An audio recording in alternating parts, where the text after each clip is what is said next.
Hey guys, today I'm here with my WWE Smackdown review for July 26th, 2013. I'm actually quite hyped up for this show because we had Alberto Del Rio taking on Rob Van Dam.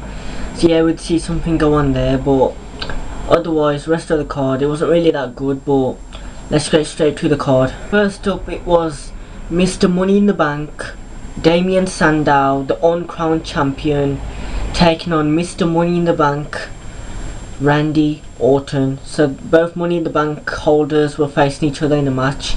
I've seen Randy Orton and Damien Sandow before on a couple of episodes on Smackdown, Raw. Yeah, Randy Orton's won every single one of them. So I'd be thinking now that Sandow's, well, he's kind of a main eventer now that he's got Money in the Bank, they'd give him a win, like a dirty win or something. But clearly that wasn't the case. We saw a good match between the two. Sandow with a lot of offense in the beginning parts of the match. But this match saw a turn when Cody Rhodes came out. We saw Sandow give Orton a backdrop outside. We thought Cody Rhodes was going to attack Randy Orton, but he just stepped over him. And he got the Money in the Bank briefcase for SmackDown, the one Damien Sandow was holding, and he ran off with it. And then Sandow was in shock.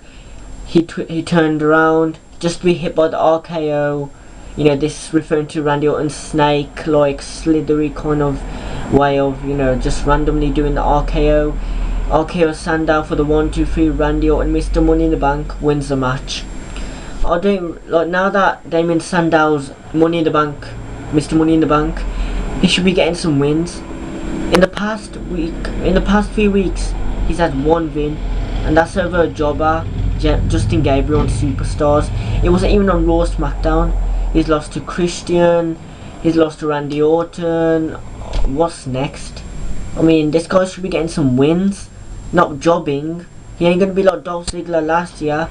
He jobbed to Sheamus, Alberto Del Rio, Big Show, Randy Orton. Just don't make him a jobber, make him clean. He's got this rivalry with Cody Rhodes going on.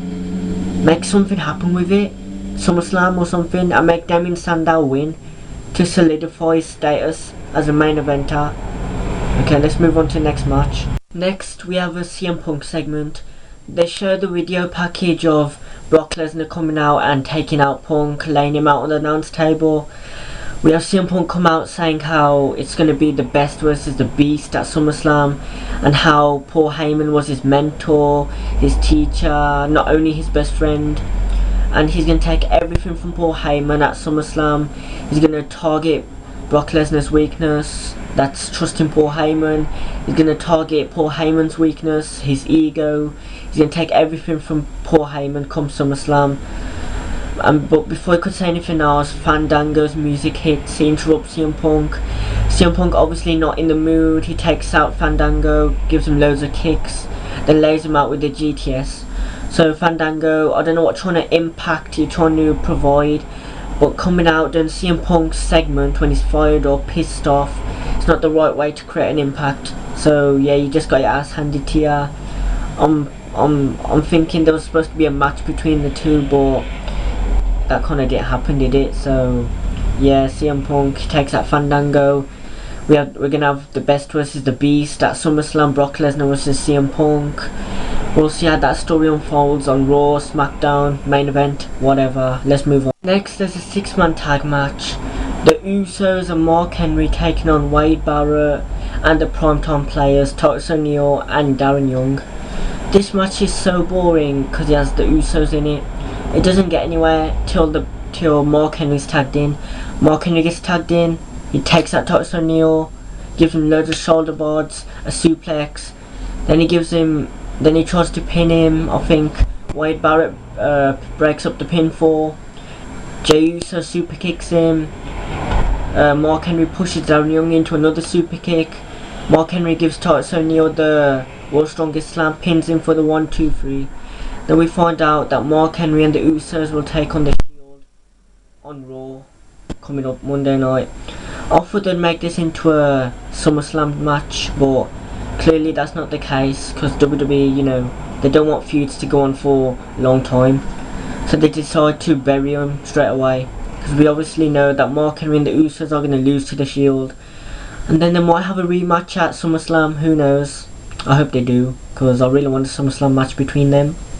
Why can't we have a SummerSlam match between them? Let's move on. Alberto Del Rio. The hell? Alberto Del Rio versus Rob Van Dam. Really?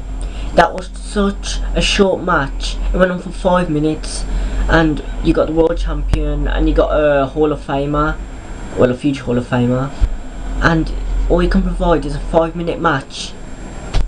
Basically, this match started off strong, but we saw Del Rio getting into the corner. Apparently he was injured because RVD gave him this like really bad kick to the gut, and it was like he told the referee to like stop the match because he can't continue, and then RVD's like, what the hell? And then referee pushes him away, and then out of nowhere Del Rio gives him a big like kick to the chin. He's dazed. Del Rio pins him for the 1-2-3 quick, and then Del Rio celebrates wildly like he's just won a major match, even though it only lasted 5 minutes. And the RVD's just on the floor, dazed, rubbing his chin because he got kicked really hard. I was surprised that this match went on so fast. I mean, it ended so fast. I'm so surprised. What's WWE doing? Let's just move on. Next we have another backstage segment with Damien Sandow. He's still on his search for the briefcase and Cody Rhodes. He bumps into Booker T, former General Manager of Smackdown Booker T, and World's Strongest Man Mark Henry. He asks them both if they've seen the briefcase or Cody Rhodes. Mark Henry goes, does he look like a snitch? Obviously, and they both say they haven't seen him. And then he goes to Booker T that surely he can help because he used to be General Manager of Smackdown. Then Booker T does one of his infamous lines, "Tell me you did not just say that." And then infuriated, yet again disappointed, Damien Sandow walks off. We see the Divas champion AJ Lee with E Langston come out saying, well, they're backstage, and we find out that she's going to give a state of her mind segment, which will take more time than the championship match that we had with Del Rio and Rob Van Dam. That's saying something. Let's see. Basically, AJ, accompanied by E Langston, comes out and tells everyone how apparently she's one more like incident away from having a breakdown, and like then she tells them all that even though she like, oh no, she isn't best friends with Caitlyn, and even though she got dumped by Dolph Ziggler, she's perfectly fine. And to show it, she got some keys from Dolph Ziggler's home and she's ready to let him go. Dolph Ziggler comes out saying that he doesn't care about her, all that key's fake, and then she gets his luggage out, his underwear, his driver's license, she cuts them all up. Dolph Ziggler's like he doesn't care, he can get them replaced. She goes mental, the crowd even calls her a psycho. And then we have Caitlyn come out, spear her for no reason, she's dazed, and then E Langston helps her up, but then Dolph Ziggler gives E Langston a leg drop from the outside. Then his music hits, then he pretends, he checks up on AJ, faking that to see if she's okay, but he's faking it, and all the crowd's like psycho and stuff. So really, this state of mind didn't really help. Caitlyn yet again speared AJ. I don't know what this is going to lead. She's had 2 chances, she blew them, so I don't know what she's trying to do. Just like, I don't know. Apparently she's the saviour of the Divas division, AJ, but I highly doubt that. They need to bring some new Divas in, you know, some new taste, new blood. Let's move on. We find out that the Wyatt family will make their in-ring debut tonight, and here we are, we have them. We have, I don't know what their names are, taking on Brodus Clay and Tensai, tons of funk. A very short match, but a lot of impressive offense from both members of the Wyatt family. In the end, we saw one of them choke Tensai in the corner, tag the other one in, and the other one gave him a big splash. They knocked Brodus Clay off the apron, they beat Tensai up.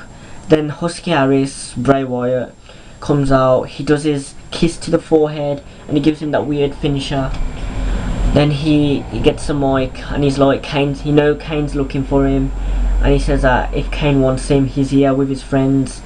Then he does his kneeling down thing by Tensai, with both the members of the White family. So yeah, impressive debut by the White family. Short match, but you know, short but offensive. So a lot of impact. So yeah, hopefully we'll see a lot of promos, a lot of positivity from the White family. But for now, well, that's all they can provide. So yeah, let's move on. Next we have another Damien Sandow segment. This time he barges into General Manager of SmackDown's office, Vicky Guerrero. He's angry, he's infuriated, he's disappointed, he's like, you know, he's agitated, he's infuriated, he's everything. Basically, he comes in, he's like literally screaming. He's like, he asks Vicky if she's seen Rhodes or the briefcase. She goes no, but she's contacted the authorities, and she tells him to give it time. He gets angry and he's like, he doesn't have time. He needs to find Rhodes and the briefcase, and then he just storms out the office. Then we find out it'll be Christian versus Jack Swagger, the Real American, next. So yeah, I don't know what this Damien Sandow's really pissed off. But yeah, like I said, we'll find out what happens at the end of the show. Let's move on to Christian versus Jack Swagger. We had the final match, so this is supposed to be the main event. Christian versus Jack Swagger. A pretty good match, but the ending was a bit dodgy. As usual, we had We the People, Zeb Coulter doing that thing about putting your hands to your hearts. We the People. Okay, and then the match started. Nothing really much happened. Ending of this match, Swagger went for the Swagger bomb. Christian got his knees up, and then, well, Swagger, he did like a sunset flip. Swagger reversed it into a Patriot lock. Christian twisted it. Swagger went for some big clothesline. Christian just sidestepped him. He went into the corner, and then Christian hit the kill switch on Prettier for the 1-2-3. And apparently this was supposed to be the main event. Yeah, very disturbing, awkward. Main event, we have Christian and Jack Swagger. Well, and last week we had Randy Orton and Alberto Del Rio. See the difference? Yes, a lot of difference. So yeah, that's my WWE Smackdown review done for July 26th, 2013. If you enjoyed this video, just give it a like, a thumbs up, and also, subscribe as well. Obviously, if you watch the video, you may as well subscribe now. And well, there's this other thing. Me and my cousin, we've made this channel, CJ Entertainment, and there's a video like we just uploaded a few days ago. So if you don't mind, you guys can check that video out. The channel description, it'll be in the description box below, the link. So if you guys watch the video, if you like it, then subscribe to the channel. Hopefully me and my cousin will be doing this a lot more often. That's my comedy channel, entertainment channel. This is my review channel. So yeah, the link will be in the description box below. Thank you guys, like, subscribe, and I'll see you guys later. Ultimate review 100% here. Adios.